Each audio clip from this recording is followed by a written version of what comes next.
कृष्णाय वासुदेवाय हरये परमात्मने प्रणतक्लेशनाशाय गोविंदाय नमो नमः। विष्णुपत्नि महामाये महापुरुषलक्षणे प्रिये थामे महाभागे लोकमातर नमोस्तुते। प्रथमो हनुमान नाम द्वितीयो भीम एव च पूर्णप्रज्ञस्तृतीयस्तु भगवत्कार्यसाधकः। नमो रुद्राय महते देवायोग्राय मीषुषे शिवाय न्यस्तदण्डाय धृतदण्डाय वै नमः। वक्रतुंड महाकाय कोटिसूर्यसमप्रभ अविघ्नं कुरु मे देव सर्वकार्येषु सर्वदा। अर्थिकल्पितकल्पोऽयं प्रत्यर्थिगजकेसरी व्यासतीर्थगुरुर्भूयादस्मदिष्टार्थसिद्धये। पूज्याय राघवेन्द्राय सत्यधर्मरताय च भजतां कल्पवृक्षाय नमतां कामधेनवे। दुर्वादिध्वान्तरवये वैष्णवेन्दीवरेन्दवे श्री राघवेन्द्र गुरवे नमोत्यंत दयालवे। ಶ್ರೀ ಗುರುಭ್ಯೋ ನಮಃ. ವಿಶ್ವಾವಸು ಸಂವತ್ಸರದ ಫಾಲ್ಗುಣ ಮಾಸದ ಕೃಷ್ಣ ಚತುರ್ಥಿ ದಿವಸ ಇವತ್ತು. ಆನೆಗೊಂದಿಯಲ್ಲಿ ಹಂಪಿ ಪರಿಸರದಲ್ಲಿ ವಿಜಯನಗರದ ಸಾಮ್ರಾಜ್ಯ ಏನಿತ್ತು ಅದರ ಸಂರಕ್ಷಕರಾದ ವ್ಯಾಸತೀರ್ಥರ ಆರಾಧನಾ ಇವತ್ತು. ಅದೇ ಪರಿಸರದ ನವವೃಂದಾವನ ನಡುಗಡ್ಡೆಯಲ್ಲಿ ಭಾಗವತದ ಮೊದಲ ಸ್ಕಂದದ 18ನೇ ಅಧ್ಯಾಯ ಇವತ್ತು ನಾವು ನೋಡಬೇಕಾದದ್ದು. ಈ ಪುರಾಣ ಹೇಳುವಂಥ ಪುರಾಣಿಕರು ಈ ಕಥೆಯನ್ನು ಹೇಳಿಕ್ಕೆ ತೊಡಗಿದರು. ತಾಯಿಯ ಉದರದಲ್ಲಿದ್ದ ಈ ಪರೀಕ್ಷಿತ ಅಶ್ವತ್ಥಾಮ ಅಲ್ಲಿ ಬ್ರಹ್ಮಾಸ್ತ್ರ ಬಿಟ್ಟಿದ್ದ, ಆದರೂ ಸಾಯಲಿಲ್ಲ. ಇದಕ್ಕೆಲ್ಲ ಆ ಭಗವಂತನ ಅನುಗ್ರಹನೇ ಕಾರಣ. ಆದ್ರಿಂದ ಅವನು ಯಾವತ್ತೂ ಮರಣಕ್ಕೆ ಭಯ ಪಡ್ತಿರ್ಲಿಲ್ಲ. ಮುನಿಯ ಶಾಪ, ಆದ್ರಿಂದ ತಕ್ಷಕ ತನ್ನನ್ನು ಬಂದು ಕಚ್ಚಿ ಕೊಂದಾಕ್ತಾನೆ ಅಂತ ಗೊತ್ತಾದರೂ ಕೂಡ ಅವನೇನು ಭಯ ಪಡಲಿಲ್ಲ. ಸಾಮ್ರಾಜ್ಯವನ್ನೆಲ್ಲ ಪರಿತ್ಯಾಗ ಮಾಡಿ, ಸರ್ವಸಂಗ ಪರಿತ್ಯಾಗ ಮಾಡಿ ಶುಕಮುನಿಯ ಶಿಷ್ಯನಾದ. ಮತ್ತೆ ಜ್ಞಾನವನ್ನು ಪಡೆದು ಮುಂದೆ ಜ್ಞಾನ ಪಡೆದು ಮೋಕ್ಷ ಸಾಧಿಸ್ಕೊಂಡ. ಗಂಗಾ ನದಿಯಲ್ಲಿ ತನ್ನ ಶರೀರವನ್ನು ಪರಿತ್ಯಾಗ ಮಾಡಿದ. ಯಾರು ಭಗವಂತನ ಕುರಿತು ಶ್ರವಣ ಮಾಡ್ತಿರ್ತಾರೆ ಮತ್ತು ಭಗವಂತನ ಪಾದಕಮಲವನ್ನೇ ಧ್ಯಾನ ಮಾಡ್ತಿರ್ತಾರೆ, ಅವರಿಗೆ ಅಂತ್ಯಕಾಲ ಸಮೀಪಿಸಿದರೂ ಕೂಡ ಏನೂ ಭಯ ಆಗೋದಿಲ್ಲ. ಮಹಾಭಾರತದಲ್ಲಿ ಆ ಒಂದು ಮಾತು ಹೇಳ್ತಾರೆ, ಪ್ರಾಯೇಣ ಅಕೃತಕೃತ್ಯಸ್ತು ಮೃತ್ಯೋರುದ್ವಿಜತೆ ಜನಃ ಕೃತಕೃತ್ಯಾ ಪ್ರತೀಕ್ಷಂತೆ ಮೃತ್ಯುಂ ಪ್ರಿಯಮಿವಾತಿಥಿಂ ಅಂತ. ಜೀವಮಾನವನ್ನು ವ್ಯರ್ಥವಾಗಿ ಯಾರು ಕಳೆದಿರ್ತಾರಲ್ಲ ಅವರು ಸಾವಿಗೆ ಭಯ ಪಡ್ತಾರೆ. ಸತ್ರ ಏನು ಗತಿ, ನನ್ನ ಗತಿ ಏನು, ನನ್ನ ನಂಬಿದವ್ರ ಗತಿ ಏನು ಅಂತ ಭಯ ಪಡ್ತಿರ್ತಾರೆ. ಈಗಾಗಲೇ ಬೇಕಾದಷ್ಟು ಸುಖಕ್ಕಾಗಿ ಬದುಕಿರ್ತಾರೆ, ಏನೂ ಅಧ್ಯಾತ್ಮದ ಸಾಧನೆ ಮಾಡಿರೋದಿಲ್ಲ. ಇನ್ನೂ ಎಷ್ಟು ಸಾಧ್ಯವೋ ಅಷ್ಟು ಸುಖದ ಕಡೆಗೇನೆ ಪ್ರಯತ್ನ ಪಡೋಣ ಅಂತಲೇ ಅವ್ರ ಆಲೋಚನೆ ಇರ್ತದೆ. ಈ ದೇಹ ಹೋಗಿಬಿಟ್ರೆ ಸುಖ ಕೊಡೋರು ಯಾರು, ನಮ್ದೇನು ಗತಿ, ಗಳಿಸಿದ ಸಂಪತ್ತು ಆಸ್ತಿ ಇದನ್ನೆಲ್ಲ ಬಿಟ್ಟು ಹೋಗ್ಬೇಕಾಗ್ತದಲ್ಲ ಅಂತ ವಿಚಾರ ಮಾಡ್ತಾರೆ. ಅದಕ್ಕಾಗಿ ಅವ್ರು ಭಯ ಪಡ್ತಿರ್ತಾರೆ. ಯಾರು ವ್ಯರ್ಥವಾಗಿ ಜೀವನ ಕಳೆದಿರ್ತಾರೋ ಅವ್ರಿಗೆ ಭಯ. ಆದರೆ ಯಾರು ಸಾರ್ಥಕವಾಗಿ ಜೀವನ ಕಳೆದಿರ್ತಾರಲ್ಲ ಅವರಿಗೆ ಏನೂ ಭಯ ಇಲ್ಲ. ಈ ಹಿಂದೆ ಅನೇಕ ಬಾರಿ ಹುಟ್ಟಿದ್ದೆವು, ಈಗೂ ಹುಟ್ಟಿದ್ದೀವಿ, ಮುಂದೆ ಮತ್ತೊಂದು ಬಾರಿ ಹುಟ್ಟೋರಿದ್ದೀವಿ, ಹಿಂದೆ ಅನೇಕ ಬಾರಿ ಸತ್ತೆವು, ಈಗೂ ಸಾಯುವವರಿದ್ದೀವಿ, ಮುಂದೂ ಸಾಯ್ತೀವಿ. ಕೃತಕೃತ್ಯರಾಗಿ ಬದುಕಿದ್ದೀವಿ, ಸಾರ್ಥಕವಾಗಿ ಬದುಕಿದ್ದೀವಿ. ಅದರಿಂದ ಮೃತ್ಯು ಬರುವುದಾದ್ರೆ ಬರಲಿ. ನಮ್ಮ ಮನೆಗೆ ಯಾರ್ಯಾರು ಶತ್ರುಗಳು ಬರ್ತಾರೆ ಅಂದರೆ ಭಯ ಪಡ್ತೇವೆ. ಯಾರ್ಯಾರು ಅತಿಥಿಗಳು, ಬಾಂಧವರು, ಸಂಬಂಧಿಕರು ಬರ್ತಾರೆ ಅಂದರೆ ಯಾರು ಭಯ ಪಡೋದಿಲ್ಲ, ಸಂತೋಷ ಪಡ್ತಾರೆ. ಹಾಗೆ ಮೃತ್ಯು ನಮ್ಮ ಬಳಿಗೆ ಬರ್ತದೆ ಅಂದರೆ ನಮಗೆ ಬೇಕಾದಂತಹ ಪ್ರಿಯನಾದ ಅತಿಥಿ ಬಂದಂತೆ ಮೃತ್ಯು. ಅದರಿಂದ ಯಾಕೆ ದುಃಖ ಪಡಬೇಕು? ಅವರು ಹೆದರೋದಿಲ್ಲ. ಪರೀಕ್ಷಿತ ಎಲ್ಲಿವರೆಗೆ ಭೂಲೋಕದಲ್ಲಿ ಇದ್ನಲ್ಲ, ಇದ್ದಾಗ ಅಷ್ಟು ಕಾಲ ಅವನು ಎಲ್ಲಿ ಜಾಗ ಕೊಟ್ಟಿದ್ನಲ್ಲ, ಆ ಬಂಗಾರ ಜೀವಿತ ಮೊದಲಾದದ್ದು, ಅಲ್ಲಿ ಮಾತ್ರ ಇದ್ದ. ಹೊರತು ಬೇರೆ ಎಲ್ಲಿಯೂ ತನ್ನ ಕೈ ಚಾಚಲಿಕ್ಕೆ ಹೋಗಲಿಲ್ಲ, ತನ್ನ ಪ್ರಭಾವ ಅವನು ತೋರಿಸಲಿಲ್ಲ. ಕೃಷ್ಣ ಭೂಮಿಯನ್ನು ಬಿಟ್ಟು ಹೋಗಿದ್ದ. ಆ ಕೂಡಲೇ ಕಲಿ ಪ್ರವೇಶ ಕಲಿ ಕಾಲಿಟ್ಟಿದ್ದ. ಆದರೆ ಈ ರಾಜ ಅವನನ್ನು ಕೊಲ್ಲಿಲ್ಲ. ಯಾಕೆ ಅಂದರೆ ಕೊಲ್ಬೋದಿತ್ತು. ಕಲಿಯನ್ನು ಕೊಲ್ಲೋದು ಅವನಿಗೆ ದೊಡ್ಡ ಕಷ್ಟದ ಕೆಲಸ ಆಗಿರಲಿಲ್ಲ. ದೊಡ್ಡ ಸಾಮರ್ಥ್ಯ ಇದ್ದವನೇ ಅವನು. ಆದರೆ ನಾನುದ್ವೇಷ್ಟಿ ಕಲಿಂ ಸಮ್ರಾಟ್ ಸಾರಂಗ ಇವ ಸಾರಭುಕ ಕುಶಲಾನ್ಯಾಶು ಸಿದ್ಧಂತಿ ನೇತರಾಣಿ ಕೃತಾನಿಯತ. ಮನುಷ್ಯ ಹೇಗಿರಬೇಕು? ಈ ರಾಜ ಹೇಗಿದ್ದ ಅಂದರೆ ದುಂಬಿ ಅಂತ ಇದ್ದ. ದುಂಬಿ ಎಲ್ಲ ಕಡೆ ಸಂಚಾರ ಮಾಡ್ತದೆ, ಎಲ್ಲ ಕಡೆ ಓಡಾಡ್ತಿರ್ತದೆ. ಎಲ್ಲೆಲ್ಲಿಂದನೂ ಬೇರೆ ಬೇರೆ ಮಕರಂದವನ್ನು, ಜೇನನ್ನು ಸಂಗ್ರಹ ಮಾಡ್ತದೆ. ಅದನ್ನೆಲ್ಲ ತಂದು ಒಂದು ಕಡೆ ಇಡ್ತಿರ್ತದೆ. ಉತ್ತಮವಾದ ಅಂಶವನ್ನು ನಾವು ಸಂಗ್ರಹ ಮಾಡ್ಬೇಕಂತ.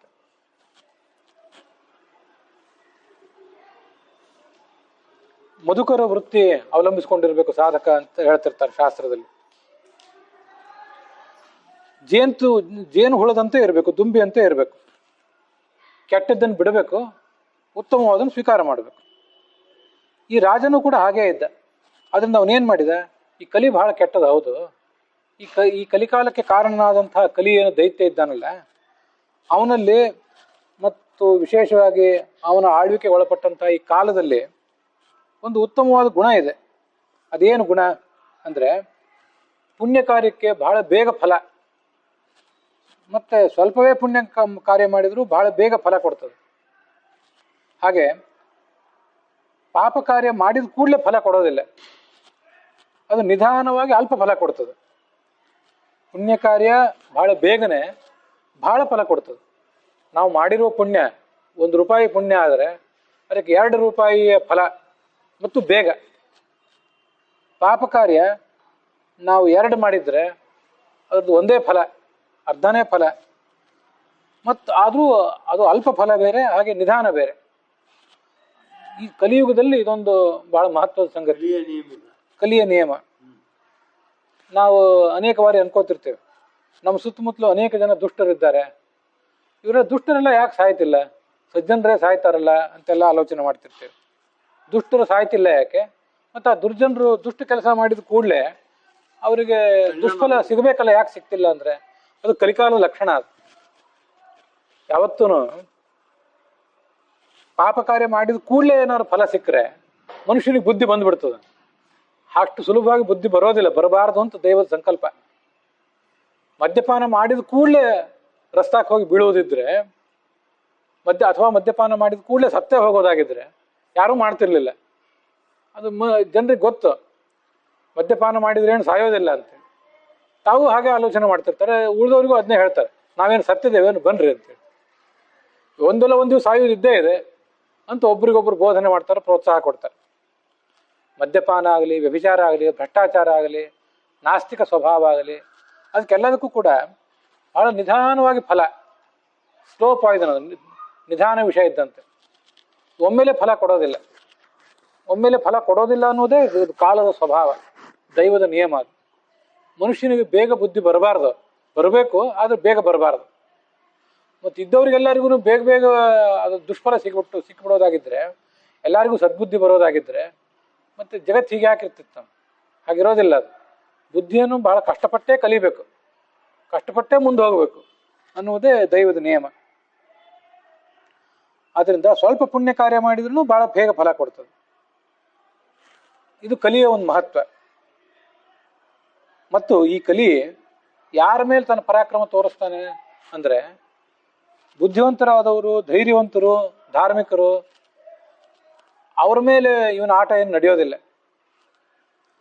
ಯಾರು ದುರ್ಬಲರು, ಮಾನಸಿಕವಾಗಿ ದುರ್ಬಲರು ಇರ್ತಾರೆ, ಅವರಲ್ಲೇ ಕುಂದು ಕೊರತೆಗಳಿರ್ತಾವಲ್ಲ, ಅವ್ರ ಮೇಲೆ ಕಲಿಯ ಆಟ. ಯಾರು ಭಗವಂತನ ಭಕ್ತರಾಗಿರ್ತಾರೆ, ಮಾನಸಿಕವಾಗಿ ಧೈರ್ಯವಂತರಾಗಿರ್ತಾರೆ, ಅಂಥವ್ರ ಮೇಲೆ ಕಲಿ ಏನೂ ಮಾಡ್ಲಿಕ್ಕೆ ಆಗೋದಿಲ್ಲ.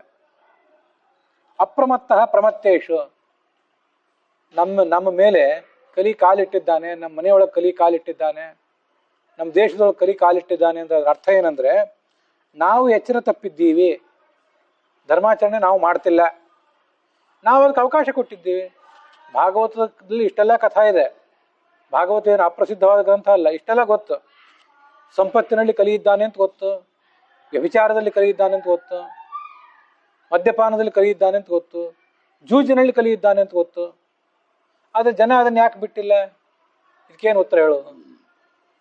ನೀವು 1000 ಬುದ್ಧಿ ಮಾತಾದರೂ ಹೇಳ್ರಿ, ಜನ ಮತ್ತೆ ತಮ್ಮ ಸ್ವಭಾವ ಹೇಗಿರ್ತದೋ ಹಾಗೇ ಮಾಡ್ತಾರೆ. ಪ್ರಕೃತಿಂ ಯಾಂತಿ ಭೂತಾನಿ ನಿಗ್ರಹ ಕಿಂ ಕರಿಷ್ಯತಿ ಅಂತ ಭಗವದ್ಗೀತಾದಲ್ಲಿ ಹೇಳ್ತಾರೆ. ಎಷ್ಟು ನೀವು ಯಾವ ವೇದ ಪುರಾಣ ಹೇಳಿದ್ರೇನು, ಯಾವ್ದು ಶರಣರ ವಚನ ಹೇಳಿದ್ರೇನು, ದಾಸರ ಪದ ಹೇಳಿದ್ರೇನು, ಕುರಾನ್ ಹೇಳಿದ್ರೇನು, ಬೈಬಲ್ ಹೇಳಿದ್ರೇನು, ಯಾರಿಗೆ ಏನನ್ನಾದರೂ ಹೇಳಿದ್ರೇನು, ಸ್ವಯಂ ಭಗವಂತನೇ ಬುದ್ಧಿ ಹೇಳಿದ್ರು, ಕೊನೆಗೆ ಮನುಷ್ಯ ಮಾಡೋದು ತನಗೆ ಬೇಕಾದನ್ನೇ, ತನ್ನ ಸ್ವಭಾವಕ್ಕೆ ತಕ್ಕಂತೇನೆ. ಹಾಗಾದರೆ ನಮ್ಮಲ್ಲಿ ದೋಷ ಇರೋದ್ರಿಂದ ಆ ಕಲಿ ಅದನ್ನು ಗಮನಿಸ್ತಾನೆ, ಗೊತ್ತಾಗ್ತದೆ, ಅವ್ರ ಮೇಲೆ ದಾಳಿ ಮಾಡ್ತಾನೆ. ಯಾರು ಬಲಿಷ್ಠರಾಗಿರ್ತಾರೆ, ಬಲಿಷ್ಠರಾಗಿರುವುದು ಅಂದರೆ ಮೈಕೈ ಬೆಳೆಸಿ ಬಲಿಷ್ಠರಾಗಿರುವುದಲ್ಲ. ಅಧ್ಯಾತ್ಮದ ಬಲ ಯಾರಿಗಿರ್ತದಲ್ಲ ಅವ್ರ ಮೇಲೆ ಕಲಿ ಏನೂ ಮಾಡ್ಲಿಕ್ಕೆ ಆಗೋದಿಲ್ಲ. ಇಷ್ಟು ಹೇಡಿ ಆ ಕಲಿ ಅಂದರೆ, ಅವನೇನು ಧೈರ್ಯವಂತ ಅಲ್ಲ. ಇಂಥ ಹೇಡಿಯ ಮೇಲೆ ನಾನ್ಯಾಕೆ ಪೌರುಷ ತೋರಿಸ್ಬೇಕು ಅಂತ ಈ ಪರೀಕ್ಷಿತ ರಾಜ, ಪಾಂಡವರ ಮೊಮ್ಮಗ, ಅವನನ್ನು ತಿರಸ್ಕಾರ ಮಾಡಿದ್ದ. ಈ ಪರೀಕ್ಷಿತನ ಕಥಾದಲ್ಲಿ ಭಗವಂತನ ಮಹಿಮಾನೂ ಇದೆ, ಭಗವಂತನ ಭಕ್ತರ ಮಹಿಮಾನೂ ಇದೆ. ಇಂಥ ಕಥೆಗಳನ್ನು ಮೇಲಿನ ಮೇಲೆ ನಾವೆಲ್ಲರೂ ಶ್ರವಣ ಮಾಡ್ತಿರ್ಬೇಕು. ಕಲಿ ಅಂತ ಪ್ರಸಂಗ ಬಂದಿದ್ದರಿಂದ ಹೇಳಿದೆ, ಪರೀಕ್ಷಿತನ ಕಥಾ ಕೇಳಬೇಕು. ಮತ್ತು ಕಾರ್ಕೋಟಕಸ್ಯ ನಾಗಸ್ಯ ದಮಯಂತ್ಯ ನಲಸ್ಯ ಚ ಋತುಪರ್ಣಸ್ಯ ರಾಜರ್ಷೇಹೇ ಕೀರ್ತನಂ ಕಲಿನಾಶನಂ ಅಂತ ಮಹಾಭಾರತದಲ್ಲಿ ಹೇಳ್ತಿರ್ತಾರೆ. ನಳ ದಮಯಂತಿ ಅಂಥೇಳಿ ಕಥಾ ಒಂದು ಮಹಾಭಾರತದಲ್ಲಿ ಬರ್ತಿರ್ತದೆ. ಪಾಂಡವರಿಗೆ ಬಹಳ ದುಃಖ ಆದಾಗ ನಮ್ಮ ಗತಿ ಏನು ಅಂತ ಅವ್ರು ಓಡಾಡ್ತಿದ್ದಾಗ ಕೆಲವು ಋಷಿಗಳು ಬಂದು ನಳ ದಮಯಂತಿಯರ ಕಥೆ ಹೇಳಿದ್ರಂಥವ್ರಿಗೆ. ಪಾಂಡವರಲ್ಲಿ ಅವ್ರ ಜ್ಯೇಷ್ಠನಾದ ಈ ಧರ್ಮರಾಜ ಹೇಗೆ ಜೂಜಾಡಿದ್ನಲ್ಲ, ಜೂಜಾಡಿ ರಾಜ್ಯ ಎಲ್ಲ ಕಳ್ಕೊಂಡು ಕಾಡಿನ ಪಾಲಾದ್ನಲ್ಲ, ಹಾಗೆ ನಳ ಅಂತ ಒಬ್ಬ ರಾಜ ಇದ್ದ, ಅವನಿಗೆ ದಮಯಂತಿ ಅಂತ ಹೆಂಡತಿ. ಅವನು ಕೂಡ ಜೂಜಾಡಿದ್ದ, ಯಾವುದೋ ಒತ್ತಡಕ್ಕೆ ಸಿಲುಕಿ ಜೂಜಾಡಿ ತನ್ನ ಸಾಮ್ರಾಜ್ಯ ಕಳ್ಕೊಂಡಿದ್ದ, ಕಾಡಿಗೆ ಹೋಗಿದ್ದ. ಅಲ್ಲಿ ಅವನು ಉಡ್ಲಿಕ್ಕೆ ಒಂದೇ ವಸ್ತ್ರ ಇತ್ತು. ಏನೋ ಆಗಿ ಇವನು ವಸ್ತ್ರವನ್ನ ಆ ಕಲಿ ಯಾರು, ಇವನು ಹುಟ್ಟಿದ್ದೊಂದು ವಸ್ತ್ರ, ಅವಳ ಹೆಂಡತಿ ಹುಟ್ಟಿದ್ದೊಂದು ವಸ್ತ್ರ. ಇವನು ಹುಟ್ಟ ವಸ್ತ್ರವನ್ನು ಯಾರೋ ಅಪಹಾರ ಮಾಡಿಬಿಟ್ಟಿದ್ದು ಕಲಿಯ ಪ್ರಭಾವದಿಂದಾಗಿ. ಇವನೇನು ಮಾಡಿದ, ಆ ಹೆಂಡತಿಯನ್ನು ಅಲ್ಲೇ ಬಿಟ್ಟು ತಾನೆಲ್ಲೋ ತಪ್ಪಿಸ್ಕೊಂಡು ಬಿಟ್ಟ. ಯಾಕೆಂದರೆ ನಾನು ಗಂಡ ಹೆಂಡತಿ ಒಟ್ಟಿಗೆ ಇದ್ದರೆ ಅವಳು ನನ್ನ ಹಿಂದೆ ಬರ್ತಾಳೆ, ನಾನು ಎಲ್ಲರೂ ಓಡಿ ಹೋದರೆ ಅವಳು ತವ್ರ ಮನೆಗಾದರೂ ಹೋಗ್ತಾಳೆ, ಪಾಪ ಅಲ್ಲಾದರೂ ಸುಖವಾಗಿರ್ತಾಳೆ ಅಂತ ಅವಳು ಬಿಟ್ಟು ಹೋಗಿಬಿಟ್ಟಿದ್ದೆ. ಕಥಾ ಹಿಂದೆ ಹೇಳಿದ್ದೆ ಪೂರ್ಣ ನೆನಪಿಲ್ಲ ಈಗ, ಆ ವಸ್ತ್ರದ ಕಥೆ ಏನಾಯಿತು ಅಂತ ಅನ್ನೋದನ್ನ. ಅಂತೂ ಅವಳದೊಂದು ಅರ್ಧ ವಸ್ತ್ರ ಇವನು ಉಟ್ಕೊಂಡು ಹೋಗಿದ್ದಂತೆ. ಅವಳು ಭಾಳ ಕಷ್ಟಪಟ್ಟು ಕೊನೆಗೂ ಗಂಡ ಎಲ್ಲಿ ಅಂತ ಕಾಣದೆ ತನ್ನ ತವ್ರ ಮನೆಗೆ ಹೋದ್ಲು. ಅಲ್ಲಿಂದ ಕಲಿಯ ಪ್ರಭಾವ ಎಲ್ಲ ಮುಗಿಯೋ ಹೊತ್ತಿಗೆ ಋತುಪರ್ಣ ಅನ್ನುವ ಒಬ್ಬ ರಾಜನ ಸ್ನೇಹ ಆಯಿತು ಈ ನಳ ರಾಜನಿಗೆ. ಆವಾಗ ಆ ನಳ ಮಹಾರಾಜನ ಶರೀರದಲ್ಲೇ ಹೊಕ್ಕಿದ್ದಂಥ ಆ ಕಲಿ ಹೊರಗೆ ಬಿದ್ದ ಅಂತ ಕಥಾ ಕೇಳ್ತೇವೆ. ಕಾರ್ಕೋಟಕ ಅಂತ ಒಬ್ಬ ನಾಗ, ಇಲ್ಲಿ ತಕ್ಷಕ ಅಂತೇಳಿ ನಾಗ, ಅಲ್ಲಿ ಕಾರ್ಕೋಟಕ ಅಂತ ನಾಗ, ಅವನು ಈ ನಳ ಮಹಾರಾಜನ ಕಚ್ಚಿಬಿಟ್ಟಿದ್ನಂತೆ. ಕಾಡಿನಲ್ಲಿ ಸಂಚಾರ ಮಾಡುವಾಗ ಕಚ್ಚಿಬಿಟ್ರೆ ಇಡೀ ದೇಹ ಎಲ್ಲ ಕುರೂಪಾಗಿ ಹೋಗಿತ್ತು. ಭಾಳ ದುಃಖ ಆಯ್ತಂತೆ ನಳ ಮಹಾರಾಜನಿಗೆ. ಬಹಳ ಸುಂದರ ನಳ ಮಹಾರಾಜ. ದಮಯಂತಿ ಅಂದ್ರೂ ಅಷ್ಟೇ ಸುಂದರಿ ಆಗಿನ ಕಾಲಕ್ಕೆ. ಆ ಹಾವಿನ ಕಡಿತಕ್ಕೊಳಗಾಗಿ ದೇಹ ಎಲ್ಲ ವಿರೂಪಾಗಿ ಹೋಗಿತ್ತು, ಒಳಗೆ ಕಲಿ ಬೇರೆ. ಅವನಿಗೆ ಯಾಕೆ ಹೀಗೆ ನಾನು ಕಚ್ಚಿದೆ ಅಂತ ಕೇಳಿದಂತೆ ಹಾವಿನ. ಅದು ನೀನು ಸುಂದರನಾದ ರಾಜ, ದೊಡ್ಡ ಸ್ಥಾನದಲ್ಲಿದ್ದವನು, ನಿನ್ನನ್ನು ಇದೇ ರೂಪದಲ್ಲಿ ಸಮಾಜ ನೋಡಿದರೆ ಸಮಾಜ ನಿನ್ನ ಬಗ್ಗೆ ಕನಿಕರ ಪಡ್ತದೆ, ನಿನ್ನನ್ನು ನೀ ಕಚ್ಚುತ್ತೇನೆ. ನಿನ್ನ ರೂಪ ನೋಡಿದರೆ ನೀನೇ ನಳ ಅಂತ ಯಾರಿಗೂ ಗೊತ್ತೇ ಆಗಿರಬಾರ್ದು. ಕಲಿ ನಿನ್ನೊಳಗೆ ಇರುವ ತನಕವೂ 10-12 ವರ್ಷವೂ ನೀನು ಅಜ್ಞಾತನಾಗಿರು, ಅದು ನಿನಗೆ ಒಳ್ಳೇದು. ನಳ ಮಹಾರಾಜನ ಇಂಥ ಗತಿ ಬಂತಲ್ಲ ಅಂತ ಜನ ನಿನ್ನ ಹೀಯಾಳಿಸುವಂಗಾಗಬಾರ್ದು ಅಂತ ಆ ಕಾರ್ಕೋಟಕ ಅವನು ಕಚ್ಚಿಟ್ಟಿದ್ದಂತೆ. ಮುಂದೆ ಕಲಿ ಎಲ್ಲ ಹೋಯ್ತು. ಕಲಿಯೆಲ್ಲ ಹೋದ್ಮೇಲೆ ಅವನಿಗೆ ಆ ಸುಂದರ ರೂಪ ಬಂತು, ಗಂಡ ಹೆಂಡಂದ್ರು ಒಟ್ಟಾದ್ರು. ಇವನ ಸಾಮ್ರಾಜ್ಯವನ್ನು ಯಾರೋ ಕಿತ್ಕೊಂಡಿದ್ನಲ್ಲ ಒಬ್ಬ, ಅವನನ್ನು ಸೋಲಿಸಿದ, ಮತ್ತೆ ಸಾಮ್ರಾಜ್ಯ ಪಡ್ಕೊಂಡ ಅಂತ ಕಥಾ ಇದೆ. ಕಾರ್ಕೋಟಕ ನಾಗ, ದಮಯಂತಿ, ನಳ, ಆ ನಳ ಮಹಾರಾಜನ ಸ್ನೇಹಿತ ಋತುಪರ್ಣ ಅಂತ ಒಬ್ಬ ರಾಜ, ಈ 4 ಮಂದಿಯನ್ನು ನಿತ್ಯ ನೆನೆಯಬೇಕಂತ. ಅದ್ರ ಜೊತೆಗೆ ಪರೀಕ್ಷಿತನ ಕಥಾ ಇದನ್ನು ನೆನೆಬೇಕು. ಇದನ್ನು ನೆನೆದ್ರೆ ಯಾವತ್ತು ಕಲಿ ನಾಶನ ಆಗ್ತದೆ, ಕಲಿ ಪರಿಹಾರ ಆಗ್ತದಂತ. ಧರ್ಮೋ ವಿವರ್ಧತಿ ಯುಧಿಷ್ಠಿರ ಕೀರ್ತನೆಯನ ಮಹಾಭಾರತ ಹೇಳ್ತದೆ. ಧರ್ಮರಾಜನ ನೆನಪು ಮಾಡಿಕೊಂಡ್ರೆ ನಮ್ಮಲ್ಲಿ ಧರ್ಮ ಹೆಚ್ಚಾಗ್ತದೆ, ಯಾವತ್ತು ಧಾರ್ಮಿಕ ಪ್ರವೃತ್ತಿ ಹೆಚ್ಚಾಗ್ತದೆ. ಭೀಮಸೇನ ಅರ್ಜುನ ನೆನಪು ಮಾಡಿಕೊಂಡ್ರೆ ಶತ್ರುಗಳು ಓಡಿ ಹೋಗ್ತಾರೆ. ಅಶ್ವಿನಿ ದೇವತೆಗಳ ಮಕ್ಕಳು ಈ ನಕುಲ ಸಹದೇವರು, ಅವರನ್ನು ನೆನಪು ಮಾಡಿಕೊಂಡ್ರೆ ರೋಗಗಳು ಬರೋದಿಲ್ಲ ಅಂತ. ಇಷ್ಟು ಮಹತ್ವ ಇದೆ ಪಾಂಡವರ ಕಥಾಕ್ಕೆ. ಆ ಪಾಂಡವರ ಮೊಮ್ಮಗ ಇವನು ಪರೀಕ್ಷಿತ್. ಆ ಋಷಿಗಳು ಪುರಾಣ ಕೇಳಲಿಕ್ಕೆ ಕೂತಿದ್ರಲ್ಲ, ಆ ಪುರಾಣಿಕರಿಗೆ ಹೇಳಿದ್ರು, ನಮಗೆ ಕೃಷ್ಣನ ಚರಿತ್ರ ಅನ್ನೋದೇ ಒಂದು ದೊಡ್ಡ ಅಮೃತ.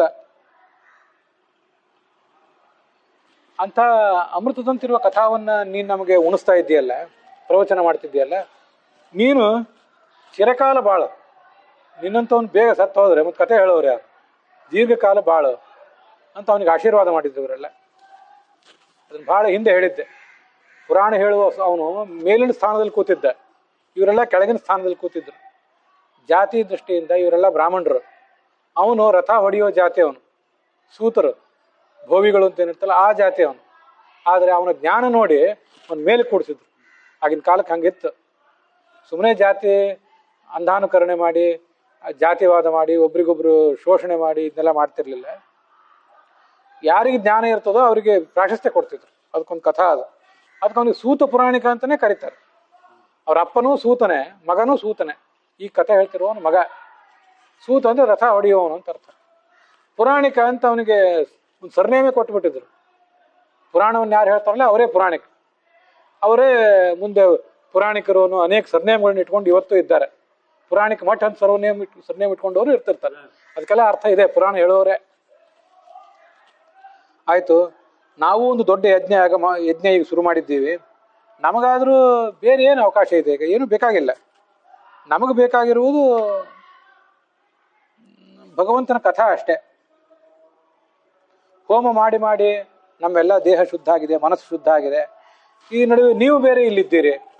ನಮಗೆ ಭಗವಂತನ ಒಂದು ಕಥಾ ಉಣಿಸ್ತಾ ಇದ್ದೀರಿ. ತುಲಯಾಮ ಲವೇನಾಪಿ ನ ಸ್ವರ್ಗಂ ನಾ ಪುನರ್ಭವಂ ಭಗವತ್ ಸಂಗಿ ಸಂಗಸ್ಯ ಮರ್ತಾನಾಂ ಕಿಮುತಾಶಿಷಃ. ತುಂಬ ಸುಂದರವಾದ ಮಾತಿದು. ನಮಗೆ ಸ್ವರ್ಗ ಆದರೂ ಯಾಕೆ ಬೇಕು, ಮೋಕ್ಷ ಆದರೂ ಯಾಕೆ ಬೇಕು? ಸಜ್ಜನರ ನಡುವೆ ಇಟ್ಟರೆ, ಭಗವಂತ ನಮ್ಮನ್ನು ಇಟ್ಟರೆ ಅದೇ ಸಾಕು, ಅದೇ ದೊಡ್ಡದು. ಭಗವಂತನ ಸಂಘವನ್ನು ಮಾಡಿದ ಭಕ್ತರು ಇರ್ತಾರಲ್ಲ, ಭಗವತ್ ಸಂಘಿಗಳು, ಅವರ ಸಂಘ ನಮಗಾದರೂ ಸಾಕು. ನೇರವಾಗಿ ಭಗವಂತನ ಸಂಪರ್ಕವೇ ನಮ್ಗೆ ಆಗೋದು ಕಷ್ಟ. ಭಗವಂತನ ಸಂಘ ಮಾಡಿದವರ ಸಂಘ ನಮಗಾದ್ರೂ ಅದೇ ಬಹಳ ದೊಡ್ಡದು. ಮರ್ತ್ಯಾನಾಂ ಕಿಮುತಾಶಿಷಃ. ನಮಗೆ ಸ್ವರ್ಗವೇ ಬೇಕಾಗಿಲ್ಲ, ಮೋಕ್ಷವೇ ಬೇಕಾಗಿಲ್ಲ ಅಂದಮೇಲೆ ನಾವೆಲ್ಲ ಈ ಜಗತ್ತಿನಲ್ಲಿ ಆ ಪದವಿ ಏರಬೇಕು, ಈ ಪದವಿಗೆ ಏರಬೇಕು, ಇಷ್ಟು ದುಡ್ಡು ಗಳಿಸ್ಬೇಕು ಅಂತೆಲ್ಲ ಆಲೋಚನೆ ಮಾಡ್ತಿರ್ತೇವಲ್ಲ. ಇವೆಲ್ಲ ಆಶಿಷಃ ಅಂದರೆ ಆಲೋಚನೆಗಳು, ಅಪೇಕ್ಷೆಗಳು. ಇವೆಲ್ಲ ಎಂಥವು ಅಂದರೆ ಮರ್ತ್ಯಾನಾಂ, ಸತ್ತು ಹೋಗುವ ಮನುಷ್ಯರ ಆಸೆಗಳಿವೆಲ್ಲ. ಇಷ್ಟೆಲ್ಲ ಕಷ್ಟಪಟ್ಟರೂ ಕೂಡ, ದೊಡ್ಡ ದೊಡ್ಡ ಸಾಮ್ರಾಜ್ಯವನ್ನು ಗಳಿಸಿದ್ರು, ದೊಡ್ಡ ದೊಡ್ಡ ಅಧಿಕಾರ ಗಳಿಸಿದ್ರು ಕೂಡ ನಾವಲ್ಲೇನು ಶಾಶ್ವತವಾಗಿರ್ತೇವ? ನಾವಿರೋದಿಲ್ಲ. ನಾವು ಸತ್ತ ಕೂಡಲೇ ಅದಕ್ಕೇನೂ ಅರ್ಥ ಇರೋದಿಲ್ಲ, ಕೆಳಗಿಳಿಸಿ ಬಿಡ್ತಾರೆ. ಕೆಲವು ಸರಿ ಬದುಕಿದ್ದಾಗಲೇ ಕೆಳಗಿಳಿಸ್ತಾರೆ ಅಥವಾ ಕೊಂದೇ ಹಾಕ್ತಾರೆ. ನೀವು ಸತ್ತ ಮೇಲೆ ತಾನಾಗಿ ಅಧಿಕಾರ ಹೋಗ್ತದೆ ಅನ್ನೋದು ವಿಷಯ ಬೇರೆ. ನಿಮ್ಮ ಅಧಿಕಾರ ಸಾಕಾಗಿದ್ದರೆ ಇದ್ದವ್ರನ್ನೇ ಕೊಂದು ಹಾಕಿಬಿಡ್ತಾರೆ. ಹೀಗೆಲ್ಲ ಜಗತ್ತಲ್ಲಿ ನಡೀತಿರ್ತದೆ. ಸತ್ತು ಹೋಗುವ ಮನುಷ್ಯರು ಒಂದು 60-70 ವರ್ಷ 70-80 ವರ್ಷ ಕಾಲ ಬಾಳಿ ಬದುಕಿ ಸತ್ತು ಹೋಗುವಂಥ ಮನುಷ್ಯರು, ಅವರ ಆಸೆಗಳಿವೆಲ್ಲ. ಈ ಆಸೆಗಳಿಗೆ ಎಷ್ಟು ಬೆಲೆ, ಏನು ಅರ್ಥ ಇದೆ ಇದಕ್ಕೆ? ಅದು ನಮಗೆ ಬೇಕಾಗಿಲ್ಲ. ಸ್ವರ್ಗವೂ ಬೇಕಾಗಿಲ್ಲ, ಮೋಕ್ಷವೂ ಬೇಕಾಗಿಲ್ಲ ಅಂದರೆ ಹೇಗ್ರಿ? ಸ್ವರ್ಗ ಬೇಕಾಗಿಲ್ಲ ಅಂದ್ರೆ ಅರ್ಥ ಒಪ್ಪಬಹುದು. ಯಾಕೆಂದರೆ ಸ್ವರ್ಗ ಅಶಾಶ್ವತ. ಅದು ಕೆಲವು ಕಾಲದಲ್ಲಿ ಹೋಗಿರ್ತೀರಿ, ಮತ್ತೆ ಭೂಮಿಗೆ ಬಂದು ಬೀಳಬೇಕು. ಮಾಡಿದ ಪುಣ್ಯ ಇರೋ ತನಕ ಸ್ವರ್ಗದಲ್ಲಿ ಒಂದಿಷ್ಟು ಸುಖ ಕೊಡ್ತಾರೆ ನಿಮಗೆ. ಅದು ಮುಗಿದ ಮೇಲೆ ಮತ್ತೆ ಬಿಸಾಕ್ತಾರೆ ಭೂಮಿಗೆ ತೊಗೊಂಡೋಗಿ. ಸ್ವರ್ಗ ನರಕ ಇವೆರಡು ಅಶಾಶ್ವತ. ಆಯಿತು, ಸ್ವರ್ಗ ಬೇಡ ಅಂದ್ರೆ ಅದಕ್ಕೆ ಅರ್ಥ ಇದೆ, ಯಾಕಂದ್ರೆ ಅದು ಅಶಾಶ್ವತ, ಅದರಿಂದ ಬೇಡ. ಮೋಕ್ಷ ಅಂದರೆ ಅದು ಶಾಶ್ವತವಾದದ್ದು, ಅದು ಬೇಡ ಅಂತಾರಲ್ಲ, ಇದು ಹೇಗೆ ಅಂತ ಪ್ರಶ್ನೆ ಬಂದರೆ ಅದಕ್ಕೆ ಒಂದು ಹೀಗೆ ವ್ಯಾಖ್ಯಾನ ಮಾಡ್ತಾರೆ ಮಧ್ವಾಚಾರ್ಯರು. ಅಲ್ಪಯತ್ನ ತಥೋ ವೃದ್ಧಿ ಸತ್ಸಂಗತಿರ ವರ ಅಂತೇಳಿ. ನಮಗೆ ನಮ್ದೊಂದು ಒಬ್ಬ ವ್ಯಕ್ತಿ ಇದ್ದಾನಲ್ಲ, ಪ್ರತಿಯೊಂದು ವ್ಯಕ್ತಿನೂ ಒಂದೊಂದು ಹೂವಿದ್ದಂತೆ, ಪ್ರತಿಯೊಂದು ವ್ಯಕ್ತಿಯೂ ಒಂದೊಂದು ಬೀಜ ಇದ್ದಂತೆ. ಇದೊಂದು ಮೊಗ್ಗಿದು, ಈ ಮೊಗ್ಗು ಅರಳಬೇಕು, ಬೀಜ ಅದು ಮೊಳಕೆಯಾಗಿ ಹೊರಗೆ ಬರಬೇಕು. ನೀವು ಒಂದು ಹೂವು ಅದು ಗಿಡದಲ್ಲೇ ಇದ್ದಾಗ ಅದು ಚೆನ್ನಾಗಿ ಅರಳಿದ್ರೆ ಬಹಳ ಸುಂದರವಾಗಿರ್ತದೆ ನೋಡ್ಲಿಕ್ಕೆ, ಅದಕ್ಕಂಥ ಸೌಂದರ್ಯವೂ ಇರ್ತದೆ. ಅದನ್ನು ಬೇಗ ಹೊರಗೆ ಕಿತ್ತಿ ತಂದುಬಿಟ್ರೆ ಕೆಲವು ಸರಿ ಅದು ಮೊಗ್ಗಿದ್ದದ್ದು ಅರಳ್ತದೆ, ಕೆಲವು ಅರಳೋದಿಲ್ಲ, ಕೆಲವು ಹೂಗಳು ಅರಳೋದಿಲ್ಲ, ಅದು ಅಷ್ಟೇ ಅದರದ್ದು. ಆದ್ದರಿಂದ ಈ ನಮಗೆ ಮುಕ್ತಿಗೆ ಹೋಗ್ಬೇಕು ಅಂದರೆ, ಭಗವಂತನ ಪಾದ ಸೇರಬೇಕು ಅಂದರೆ ಬಹಳ ಅವಸರ ಮಾಡಿ ಉಪಯೋಗ ಇಲ್ಲ. ಬಹಳ ಅವಸರ ಮಾಡಿದರೆ ಏನಾಗ್ತದೆ, ಫಲ ಸಿಗ್ತದೆ ಹೌದು, ಆದರೆ ಅಲ್ಪ ಫಲ ಸಿಗ್ತದೆ. ಬಹಳ ಪ್ರಯತ್ನ ಮಾಡಿದರೆ ಮಹಾಫಲ ಸಿಗ್ತದೆ.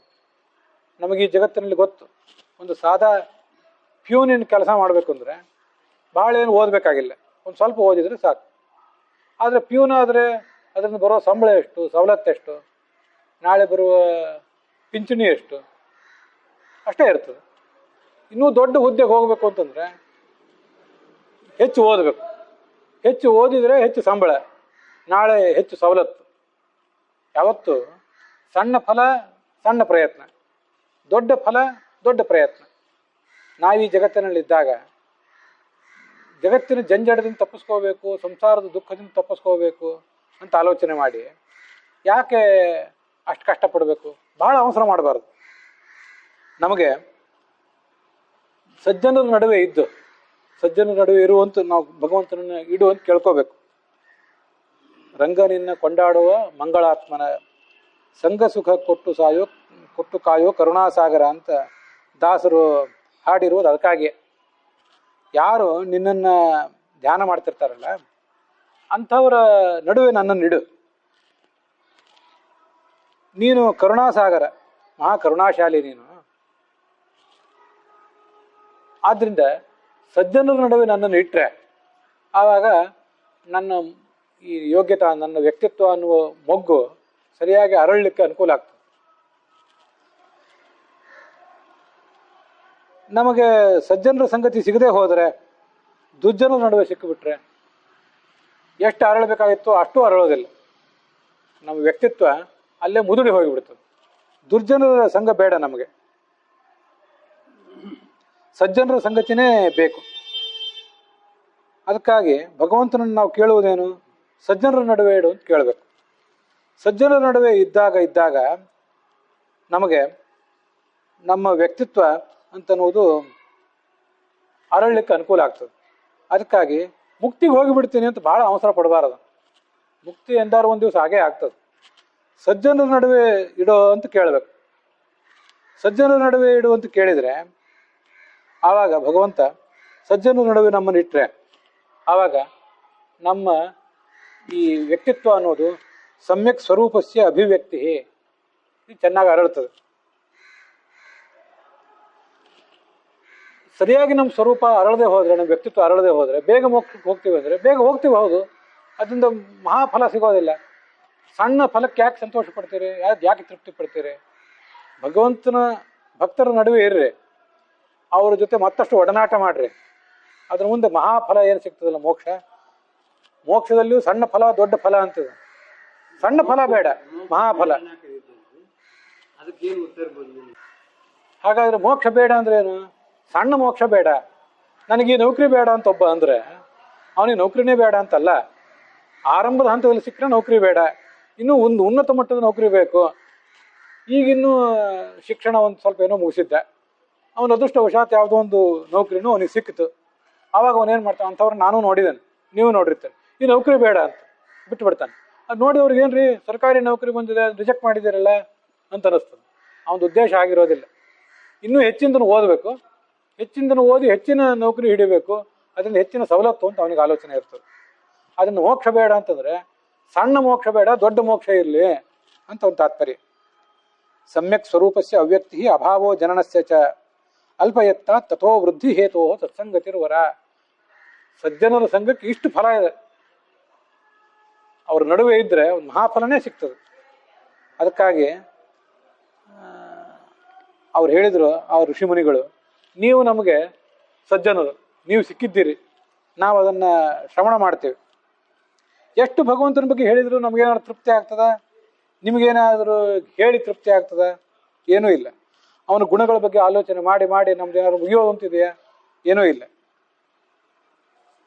ಆದ್ದರಿಂದ ನೀವು ಮತ್ತಷ್ಟು ಹೇಳ್ರಿ, ನಾವು ಅದನ್ನು ಕೇಳಬೇಕು ಅಂತ ಬಯಸ್ತೀವಿ. ಹೀಗೆ ಇದನ್ನೆಲ್ಲ ಕೇಳಿ ನಾವು ಮೋಕ್ಷವನ್ನು ಪಡಿತೀವಿ.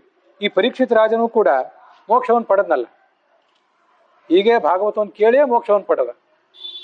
ಶುಕಾಚಾರ್ಯ ಪರೀಕ್ಷಿತನ ಕಥೆ ಹೇಳಿದ್ರು, ಅವನು ಮುಕ್ತನಾದ. ಆ ಶುಕಾಚಾರ್ಯ ಪರೀಕ್ಷಿತನಿಗೆ ಹೇಳಿದ ಕಥೆಯನ್ನ ಸೂತ ಪುರಾಣಿಕರು ಈ ಋಷಿಗಳಿಗೆ ಹೇಳಿದರು. ಹಿಂಗೆ ಒಬ್ಬರಿಂದ ಒಬ್ಬರಿಗೆ ಅದು ಹರಿದು ಬಂತು. ಅಹೋ ವಯಂ ಜನ್ಮಭೃತೋ ಮಹಾತ್ಮನ್ ವೃದ್ಧಾನುವೃತ್ಯಾಪ್ಯ ವಿರೋಮ ಜಾತಾಹ. ಆವಾಗ ಆ ಸೂತರು ಹೇಳಿದ್ರಂತ, ನಾವು ಸಮಾಜ ದೃಷ್ಟಿಯಿಂದ ಸೂತರು ಅಂತ ಜಾತಿಯಲ್ಲಿ ಹುಟ್ಟಿದೆವು, ಆದರೆ ನಮ್ಮ ಜನ್ಮ ಸಾರ್ಥಕ ಆಯಿತು. ಯಾಕೆಂದರೆ ಸಜ್ಜನರ ಸಂಘ ಮಾಡಿದೆವು, ಜ್ಞಾನವೃದ್ಧರಾದಂಥ ಋಷಿಮುನಿಗಳ ನಡುವೆ ಬದುಕಿದೆವು, ನಮಗೂ ಅಂಥ ದೊಡ್ಡ ಜ್ಞಾನ ಬಂತು, ಇನ್ನೊಬ್ಬರಿಗೆ ಆ ಜ್ಞಾನವನ್ನು ಕೊಡುವಂಥ ಪ್ರಸಂಗ ಬಂತು. ಇದಕ್ಕಿಂತ ಹೆಚ್ಚಿಂದ ಏನಿದೆ? ಮನುಷ್ಯ ಯಾವ ಜಾತಿಯಲ್ಲಿ ಹುಟ್ಟುತ್ತಾನೆ ಅನ್ನೋದು ಮುಖ್ಯ ಅಲ್ಲ, ಅಲ್ಲಿದ್ದು ಏನು ಮಾಡ್ತಾನೆ ಅನ್ನೋದು ಮುಖ್ಯ.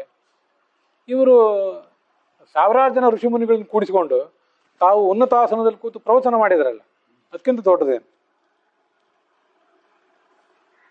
ಏತಾವತಾಲಂ ನನು ಸೂಚಿತೇನ, ಭಗವಂತ ಎಷ್ಟು ದೊಡ್ಡವನು ಅನ್ನೋದು ನಾವು ಪ್ರತ್ಯೇಕವಾಗಿ ಹೇಳಬೇಕಾಗಿಲ್ಲ.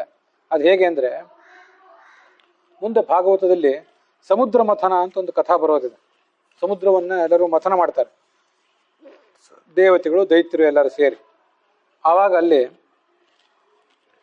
ಲಕ್ಷ್ಮೀದೇವಿ ಹುಟ್ಟಿ ಬರ್ತಾಳೆ ಸಮುದ್ರದಿಂದ. ಅವಳು ಪರಮಾತ್ಮನನ್ನೇ ಮದುವೆ ಮಾಡ್ಕೋತಾಳೆ, ಉಳಿದವ್ರು ಯಾರನ್ನೂ ಮಾಡ್ಕೊಳ್ಳಿಲ್ಲ ಅಂತ. ಉಳಿದವ್ರು ಯಾರ್ಯಾರೋ ಅಪೇಕ್ಷೆ ಪಟ್ಟಿದ್ರ, ಆದರೆ ಅವಳು ಅವ್ರ್ಯಾರನ್ನೂ ಮಾಡ್ಕೊಳ್ಳಿಲ್ಲ, ಪರಮಾತ್ಮನನ್ನೇ ಮಾಡ್ಕೊಂಡ್ಳು ಅನ್ನೋದನ್ನು ಗಮನಿಸಿದರೆ ಅವನೆಷ್ಟು ದೊಡ್ಡವನು ಅನ್ನೋದು ಗೊತ್ತಾಗ್ತದೆ. ಇದಕ್ಕಿಂತ ಹೆಚ್ಚಿಂದ ಏನಿದೆ? ಪರಮಾತ್ಮ ಈ ತ್ರಿವಿಕ್ರಮ ರೂಪವನ್ನು ತಾಳಿದ್ದ. ಬಲಿ ಅಂತ ಒಬ್ಬ ರಾಜ ಇದ್ದ. ಆ ಬಲಿ ರಾಜ ಇಂದ್ರನನ್ನೇ ಗೆದ್ದು ಬಿಟ್ಟಿದ್ದ ಒಂದ್ಸರಿ, ಇಂದ್ರನ ಸಾಮ್ರಾಜ್ಯವನ್ನು. ಪರಮಾತ್ಮ ಆವಾಗ ವಾಮನ ರೂಪ ತಾಳಿದ್ದ. ಬಲಿಯ ಬಳಿಗೆ ಬಂದು, ನನಗೊಂದಿಷ್ಟೇನೋ ದಾನ ಬೇಕಾಗಿದೆ, ನಾನೊಬ್ಬ ಬ್ರಹ್ಮಚಾರಿ ಸಣ್ಣ ಹುಡುಗ ಅಂತ ಕೇಳಿದೆ. ಆಯ್ತು, ನಿಂಗೆ ಏನು ಬೇಕು ಅಂತ ಕೇಳಿದ್ರೆ 3 ಹೆಜ್ಜೆ ಬೇಕು ಅಂತ.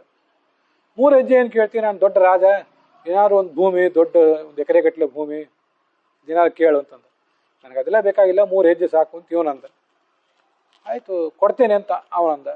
ಆ 3 ಹೆಜ್ಜೆ ಕೊಡ್ತೇನೆ ಅಂತ ಅವನು ಅಂದ ಕೂಡಲೇ 1 ಹೆಜ್ಜೆಯಿಂದ ಆಕಾಶ, ಮತ್ತೊಂದು ಹೆಜ್ಜೆಯಿಂದ ಪಾತಾಳ, ಇನ್ನೊಂದು ಹೆಜ್ಜೆಯಿಂದ ಅವನ ತಲೆ ಮೇಲೆ ಕಾಲಿಟ್ಟ. ಆ ಬಲಿಯನ್ನು ಸೋಲಿಸಿದ.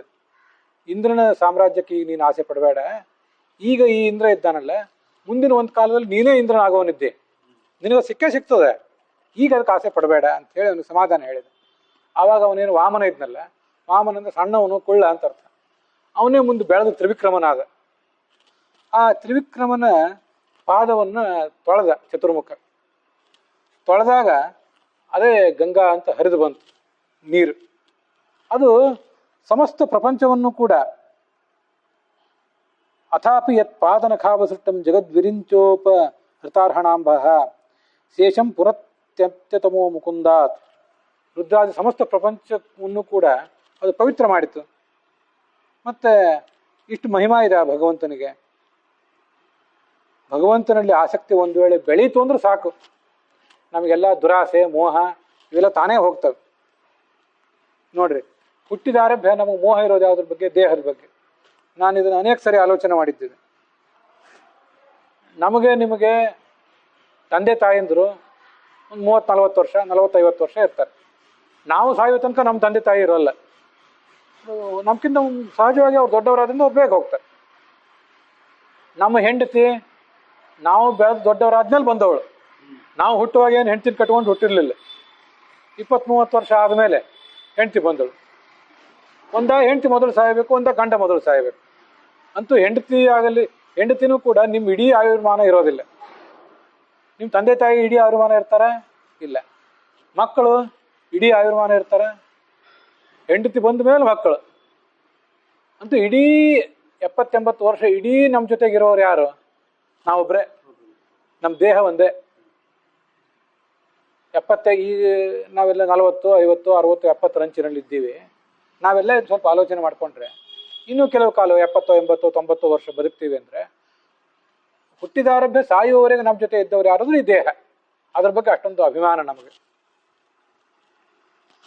ಅಂಥ ದೇಹ, ನಮ್ಮ ತಂದೆ ತಾಯಿ, ಹೆಂಡತಿ, ಗಂಡ, ಮಕ್ಕಳು, ನಮ್ಮ ಮನೆ, ಇದ್ರ ಬಗ್ಗೆ ಒಂದು ಆಸಕ್ತಿ ಏನು ಬೆಳೆದು ಬಂದಿರ್ತದಲ್ಲ, ಭಗವಂತನ ಬಗ್ಗೆ ಒಂದಿಷ್ಟು ಭಕ್ತಿ ಮಾಡಿದರೆ ಸಾಕಿದಿಲ್ಲ, ತಾನಾಗಿ ಕರೆಗೆ ಹೋಗ್ತದೆ. ಸನ್ಯಾಸಿಗಳು, ಗೃಹಸ್ಥರು ಇವರೆಲ್ಲ ಬೇರೆ ಬೇರೆ ಥರದ ಸಾಧನೆಗಳು ಮಾಡ್ತಿರ್ತಾರೆ. ಗೃಹಸ್ಥರು ಏನೋ ಯಜ್ಞ ಯಾಗಾದಿಗಳನ್ನು ಮಾಡ್ತಿರ್ತಾರೆ, ಸನ್ಯಾಸಿಗಳು ಅದನ್ನೂ ಮಾಡ್ತಿರೋದಿಲ್ಲ. ಎಲ್ಲರೂ ಸನ್ಯಾಸಿಗಳಿರಲಿ, ಗೃಹಸ್ಥರಿರಲಿ, ಬ್ರಹ್ಮಚಾರಿಗಳಿರಲಿ, ಯಾರೇ ಇರಲಿ, ಭಗವಂತನ ಆರಾಧನೆ ಮಾಡ್ತಾರೆ, ಸದ್ಗತಿ ಕಾಣ್ತಾರೆ. ನೀವು ಭಗವಂತನ ಮಹಿಮಾ ಕೇಳ್ತೀವಿ ಅಂತ ಹೊರಟ್ರಲ್ಲ, ನೀವೇನೋ ಕೇಳಬೇಕು ಅಂತ ಬಯಸಿದ್ರಿ, ನಾನೂ ಹೇಳ್ತೇನೆ ಅಂತ ಹೇಳಿದೆ. ಆದರೆ ಅದೊಂದು ಅದ್ಭುತವಾದ ಶ್ಲೋಕ. ಅಹಂ ಹಿ ಪೃಷ್ಟೋಸ್ಯ ಗುಣಾನ್ ಭವದ್ಭಿಃ ಆಚಕ್ಷ ಆತ್ಮಾವಗಮೋತ್ರಯಾವಾನ್ ನಭಃ ಪತಂತ್ಯಾತ್ಮಸಮಂ ಪತತ್ರಿಣಃ ತಥಾ ಸಮಂ ವಿಷ್ಣುಗತಿಂ ವಿಪಶ್ಚಿತಃ. ನೀವು ಕೇಳಬೇಕು ಅಂತ ಅಪೇಕ್ಷೆ ಪಟ್ಟಿದ್ದೀರಿ, ನಾನು ಹೇಳಬೇಕು ಅಂತ ಅಪೇಕ್ಷೆ ಪಟ್ಟಿದ್ದೇನೆ. ನಾನು ಎಷ್ಟು ಹೇಳ್ತೇನೆ ಅಂದರೆ ನನಗೇನು ಗೊತ್ತಿದೆಯೋ ಅಷ್ಟನ್ನೇ ಹೇಳ್ತೇನೆ. ನಮ್ಮ ಗುರುಗಳು ಪಾಠ ಮಾಡುವವರು ಬೇಕಾಷ್ಟು ಹೇಳಿಕೊಟ್ರು ನನಗೆ. ವೇದವ್ಯಾಸರೇ ಅವನಿಗೆ ಪಾಠ ಹೇಳಿದ್ರಂತ. ಇದೆಲ್ಲ ಸರಿ. ಆದರೆ ಅವ್ರು ಹೇಳಿದ್ರು ಮತ್ತು ವೇದವ್ಯಾಸರು ಶಿಷ್ಯ ಇವನು, ಈ ಪುರಾಣಿಕ ಅವ್ರ ಮಗ, ಇವರೆಲ್ಲರೂ ಪರಂಪರೆ ಅದು. ಅಷ್ಟೆಲ್ಲ ಇದ್ರೂ ಗುರುಗಳು ಎಷ್ಟೇ ದೊಡ್ಡವರು ಇದ್ದಿರಬಹುದು, ನಮಗೆ ಎಷ್ಟು ಬೇಕೋ ಅಷ್ಟೇ ತಿಳಿತದಲ್ಲ. ಕ್ಲಾಸಿನಲ್ಲಿದ್ದವ್ರು ಎಲ್ಲರೂ ಸಮಾನವಾಗಿ ಏನು ಜ್ಞಾನ ಪಡ್ಕೊಳ್ಳೋದಿಲ್ಲಲ್ಲ. ನನಗೆಷ್ಟು ಗೊತ್ತಿದೆಯೋ ಅಷ್ಟು ಹೇಳ್ತೇನೆ. ಬರೀ ನನಗಷ್ಟೇ ಅಲ್ಲ, ನೀವು ಈ ಜಗತ್ತಿನಲ್ಲಿ ಎಲ್ಲಿ ಹೋಗಿ ಕೂತರು, ಎಷ್ಟೇ ದೊಡ್ಡ ಸ್ವಾಮಿಗಳಿದ್ರು, ಮತ್ತಾರೇ ಪಂಡಿತರಿದ್ರು, ಅವರೆಲ್ಲರೂ ಕೂಡ ಭಗವಂತನ ಮಹಿಮಾವನ್ನು ಪೂರ್ಣವಾಗಿ ಹೇಳಿಬಿಡ್ತೀವಿ ಅಂತ ಯಾರು ಹೇಳ್ತಾರೇನೋ? ಅವ್ರಿಗೆ ಎಷ್ಟು ಗೊತ್ತೋ ಅಷ್ಟೇ ಹೇಳ್ತಾರೆ. ಹೇಗೆ ಅಂದರೆ, ಈ ಆಕಾಶದ ಕಡೆ ಒಂದ್ಸರಿ ನೋಡ್ರಿ. ಆಕಾಶದಲ್ಲಿ ಹಕ್ಕಿಗಳು ಹಾರ್ತಿರ್ತವೆ. ಗುಬ್ಬಿ, ಕಾಗೆ ಮೊದಲಾದ ಹಕ್ಕಿಗಳಿಗೆ ಬಹಳ ಮೇಲೆ ಹಾರ್ಲಿಕ್ಕಾಗೋದಿಲ್ಲ. ಗರುಡ, ಹದ್ದು ಅದರ ಬಹಳ ಮೇಲೆ ಹಾರ್ತವೆ. ಗುಬ್ಬಿ, ಕಾಗೆ ಅಂತ ತೊಗೊಂಡೆಲ್ಲ ಇವು ಮಧ್ಯಮ ತರಗತಿಯವು. ಗರುಡ, ಹದ್ದು, ರಣಹದ್ದು ಇವೆಲ್ಲ ಬಹಳ ಮೇಲಿನವು. ಇನ್ನೂ ಕೆಳಗೆ ಕೆಲವೇ ನವಿಲು, ಉಷ್ಟ್ರ ಪಕ್ಷಿ, ಆಸ್ಟ್ರಿಚ್ ಅಂತ ಇರ್ತಾವೆ. ಅವಕ್ಕೆ ಗುಬ್ಬಿ, ಕಾಗಿಗೆ ಹಾರ್ಲಿದ್ದಷ್ಟು ಹಾರ್ಲಿಕ್ಕೆ ಬರೋದಿಲ್ಲ. ಸುಮ್ಮನೆ ಇಷ್ಟು ಹಾರ್ತಾವಷ್ಟೆ. ಭಾಳ ಹಾರಿದ್ರೆ ಕಾಂಪೌಂಡ್ ಮೇಲೆ ಕೂತ್ಕೋತಾವಷ್ಟೆ. ಇಲ್ಲಿಂದ ಆ ಊರಿನ ತನಕ ಹಾರ್ಕೊಂಡು ಹೋಗ್ಲಿಕ್ಕೆ ಬರೋಲ್ಲ ಅವಕ್ಕೆ. ಆದ್ದರಿಂದ ಪಕ್ಷಿಗಳನ್ನೇ ಗಮನಿಸಿದರೆ ಅದರಲ್ಲಿ 3 ಥರದ್ದು, ನವಿಲು ಮೊದಲಾದದ್ದು ಇಲ್ಲಿಂದ ಅಲ್ಲಿ ಅಷ್ಟೇ ಹಾರುವಂಥದ್ದು. ಗುಬ್ಬಿ, ಕಾಗೆಗಳಂತೆ ಮೇಲೆ ಹಾರ್ತವೆ. ಕಿಲೋಮೀಟ್ರ್ ಗಟ್ಟಲೆ ಭಾಳ ಮೇಲೆ ಹೋಗ್ಲಿಕ್ಕೆ ಅವಕ್ಕೆ ಆಗೋದಿಲ್ಲ. ಮತ್ತು ಭಾಳ ದೂರನೂ ಹಾರ್ಲಿಕ್ಕೆ ಆಗೋದಿಲ್ಲ ಕೆಲವಕ್ಕೆ. ರಣಹದ್ದು ಮೊದಲಾದದ್ದಿವೆ, ಗರುಡ ಮೊದಲಾದದ್ದಿವೆ, ಭಾಳ ಎತ್ತರಕ್ಕೆ ಹಾರ್ತವೆ, ಭಾಳ ದೂರನೂ ಹಾರ್ತವೆ. ಪಕ್ಷಿಗಳ ಶಕ್ತಿ ಅಷ್ಟಿಷ್ಟಲ್ಲ, ನಮ್ಗೆ ಗೊತ್ತಿರಬೇಕು. ಒಂದು ಯಾವುದೋ ಹೊಸ ಊರಿಗೆ ಹೋಗ್ಬೇಕು ಅಂದ್ರೆ ಎಷ್ಟು ಚಡಪಡಿಸ್ತೇವೆ ನಾವು, ಅಲ್ಲಿ ಲೊಕೇಶನ್ ಎಲ್ಲ ತೊಗೊಂಡು. ಅವುಗಳಿಗೆ ಅಮೇರಿಕಾದಿಂದ ಇಲ್ಲಿ ವಲಸೆ ಬರುವ ಪಕ್ಷಿಗಳಿರ್ತವೆ. ಇಲ್ಲಿ ಬಂದು ಮೊಟ್ಟೆ ಇಟ್ಟು ಮರಿ ಮಾಡಿ ಮತ್ತೆ ಹೋಗ್ತಿರ್ತವೆ. ಪ್ರತಿ ಕಾಲದಲ್ಲಿ ಅದೇ ಸೀಸನ್ನಲ್ಲಿ ಬರ್ತವೆ. ದಾರಿ ಹೇಗೆ ಗೊತ್ತು? ನಕ್ಷತ್ರಗಳ ಮೂಲಕ ದಾರಿ ತಿಳ್ಕೊತವೆ. ಇಷ್ಟು ಅದ್ಭುತವಾದ ಶಕ್ತಿ ಇರ್ತದೆ. ನಿಲ್ಲದೇ ಹಾರ್ತವೆ. ಈ ವಿಜ್ಞಾನಿಗಳು ವಿಮಾನ ತಯಾರು ಮಾಡಿದ್ರಲ್ಲ, ಪಕ್ಷಿಗಳು ಹೇಗೆ ಹಾರ್ತವೆ, ಹೇಗೆ ಲ್ಯಾಂಡಿಂಗ್ ಮಾಡ್ತವೆ ಅನ್ನೋದು ನೋಡಿದ್ದಾರೆ. ಇವತ್ತು ವಿಮಾನಗಳ ಟೇಕ್ ಆಫ್ ಮತ್ತು ಲ್ಯಾಂಡಿಂಗ್ ಏನಿದೆ, it is just a pale reflection of nature. ನೇಚರ್ನಲ್ಲಿ, ನಿಸರ್ಗದಲ್ಲಿ ಹಕ್ಕಿಗಳೇನಿವೆ ಅವುಗಳ ಮುಂದೆ ಇದೇನೂ ಅಲ್ಲ, ಸುಮ್ಮನೆ ಒಂದೇನೋ ಕಷ್ಟಪಟ್ಟು ಎಷ್ಟೋ ಕೋಟಿಗಟ್ಟಲೆ ಖರ್ಚು ಮಾಡಿ ವಿಮಾನ, ಕೋಟಿಗಟ್ಟಲೆ ತರಬೇತಿ ಕೊಟ್ಟು ಅದಕ್ಕೆ ಪೈಲಟ್ಗಳು, ಅದಕ್ಕೆ ಇಂಧನ, ಏನು ಯಾವ ದುಡ್ಡಿನ ಖರ್ಚು ಇಲ್ದೇನೆ ಅನಾಯಾಸವಾಗಿ ಹಾರ್ತವೆ, ಅನಾಯಾಸವಾಗಿ ಲ್ಯಾಂಡಿಂಗ್ ಮಾಡ್ತವೆ. ಎಲ್ಲ ಅದನ್ನೇ ಗಮನಿಸಿ ಮಾಡಿದ್ದಾರೆ. ಹೀಗೆ ಪಕ್ಷಿಗಳೇ 3 ಥರ: ನವಿಲು ಮೊದಲಾದ ಪಕ್ಷಿಗಳು, ಕಾಗೆ ಗುಬ್ಬಿ ಮೊದಲಾದ ಪಕ್ಷಿಗಳು, ಹಾಗೆ ಗರುಡ ರಣಹದ್ದು ಮೊದಲಾದ ಪಕ್ಷಿಗಳು. ಹಾಗೆ ನಾವು ಇದ್ದೀವಲ್ಲ, ನಾವು ಒಂಥರ ಪಕ್ಷಿ ಇದ್ದಂಗೆ. ಯಾರು ಕಥೆ ಹೇಳ್ತೀವಿ, ಪುರಾಣ ಹೇಳ್ತೀವಿ ಅಂತ ಕೂತಿರ್ತಾರಲ್ಲ, ಇವರು ಪಕ್ಷಿ ಇದ್ದಂಗೆನೆ. ಇದನ್ನು ಜಗವೆಂಬುವ ಗಿಡ ಹುಟ್ಟೈತಣ್ಣ, ಹಕ್ಕಿಗಳೆರಡು ಇದಾವಪ್ಪ ಅಂತ. ಜಗತ್ತನ್ನು ಒಂದು ಗಿಡ, ಇಲ್ಲಿ 2 ಹಕ್ಕಿಗಳಿವೆ. ಒಂದು ಭಗವಂತ ಒಂದು ಹಕ್ಕಿ, ನಾವೊಂದು ಹಕ್ಕಿ. ಇದರಲ್ಲಿ ಇದೊಂದು ದೇಹ ಇದೆ, ಇದೇ ಒಂದು ಗಿಡ. ಇದರೊಳಗೆ ಭಗವಂತನೂ ಹಕ್ಕಿಯಾಗಿದ್ದಾನೆ, ನಾವು ಹಕ್ಕಿಯಾಗಿದ್ದೇವೆ. ಅವನು ಕಾಣ್ತಿಲ್ಲ ನಮಗೆ, ನಾವೊಬ್ರು ಕಾಣ್ತಿದ್ದೇವೆ ಅಷ್ಟು, ಇದ್ದಾನೆ ಒಳಗೆ. ಆದ್ದರಿಂದ ಹಕ್ಕಿ ಅಂದರೆ ಯಾರು? ನಾವೇ ಹಕ್ಕಿ. ಇದರಲ್ಲಿ ನಮ್ಮಂಥ ಸಾಮಾನ್ಯ ಹಕ್ಕಿಗಳ ಹತ್ರ ಬಂದು ಪ್ರವಚನ ಮಾಡ್ರಿ ಅಂದರೆ ಏನೋ ಒಂದು ಸ್ವಲ್ಪ ಮಾಡ್ತೀವಿ ಗೊತ್ತಿದ್ದಷ್ಟು. ಇನ್ನೂ ದೊಡ್ಡ ಜ್ಞಾನಿಗಳನ್ನು ಕರೆದ್ರೆ ಇನ್ನೂ ಹೆಚ್ಚಿನ ಮಾಡ್ತಾರೆ. ಬಹಳ ದೊಡ್ಡ ಜ್ಞಾನಿಗಳನ್ನೇ ಕರೆದ್ರೆ, ದೇವಾಂಶ ಸಂಭೂತರು ಅಂತಿದ್ದು ಕರೆದ್ರೆ ಹೆಚ್ಚಿಗೆ ಹೇಳ್ತಾರೆ. ಅಂತೂ ಎಲ್ಲ ಕಡೆನೂ ಅವ್ರವ್ರಿಗೆ ಎಷ್ಟು ಸಾಧ್ಯವೋ ಅಷ್ಟಷ್ಟು ಹೇಳ್ತಾರೆ. ಸೂತ ಪುರಾಣಿಕ ತನ್ನ ವಿನಯವನ್ನು ತೋಡ್ಕೊಂಡ ಅಂಥ ಮಹನೀಯ 16,000 ಮಂದಿ ಋಷಿಗಳನ್ನು ಕೂಡಿಸ್ಕೊಂಡು ಪುರಾಣ ಹೇಳಿದವನು. ಅವನ ಹೆಸರು ಅಜರಾಮರಾಗಿ ಹೋಯ್ತು. ಅಂಥ ಮಹನೀಯ ನನಗೆ ಎಷ್ಟು ಗೊತ್ತೋ ಅಷ್ಟೇ ಹೇಳ್ತೀನಿ ಅಂತ ಅಂದ ಮೇಲೆ ನಮ್ಮಂಥವ್ರು ಮನೆ ಒಂದು 10-20 ವರ್ಷ ಏನೋ ಶಾಸ್ತ್ರಗಳನ್ನು ಓದ್ದವರು ನಾವು ಎಷ್ಟು ಹೇಳ್ತೇವೆ? ಹೇಳೋದೇ ನಮ್ಗೆ ಎಷ್ಟು ಗೊತ್ತಿರ್ತೋ ಅಷ್ಟೇ ಹೇಳ್ತೀವಿ ಅನ್ನೋ ಎಚ್ಚರ ನಮಗಿರ್ಬೇಕು. ಎಲ್ಲ ಗೊತ್ತಿದೆ ಅಂತ ಅಹಂಕಾರ ನಮಗಿರಬಾರ್ದು ಅನ್ನೋದು ಇಲ್ಲಿ ನಮ್ಗೆ ಕಾಣಿಸ್ತದೆ. ಅಲ್ಲಿಗೆ ಈ 18ನೇ ಅಧ್ಯಾಯದ 23ನೇ ಶ್ಲೋಕ ಮುಕ್ತಾಯ ಕಾಣ್ತದೆ. ಮುಂದೆ ಆ ಪರೀಕ್ಷಿತ ಸಾಯಲಿಕ್ಕೆ ಏನೇನಾಯಿತು, ಅವನಿಗೆ ಮುನಿಶಾಪ ಹೇಗೆ ಬಂತು, ಹಾವು ಕಚ್ಚಿತ ಯಾಕೆ ಅನ್ನೋದನ್ನೆಲ್ಲ ಮುಂದಿನ ಕಥೆಯಲ್ಲಿ ನೋಡ್ತೀವಿ. ಇವತ್ತಿನ ಈ ಭಾಗ ಇಲ್ಲಿಗೆ ಸಮಾಪ್ತ ಆಗಿದೆ. ಹುಸಿಯ ನಾಡಿ ಹೊಟ್ಟೆ ಹೊರೆವ ವಿಷಯದಲ್ಲಿ ರಸಿಕನೆಂದು ಹುಸಿಗೆ ಹಾಕಿದಿರೋ ಇನ್ನು ಹೃಷಿಕೇಶನೇ, ಈಶ ನಿನ್ನ ಚರಣ ಭಜನೆ ಆಸೆಯಿಂದ ಮಾಡುವೆ, ದೋಷರಾಶಿ ನಾಶ ಮಾಡು ಶ್ರೀಶಕೇಶವ. ಶ್ರೀಕೃಷ್ಣಾರ್ಪಣ ವಸ್ತು.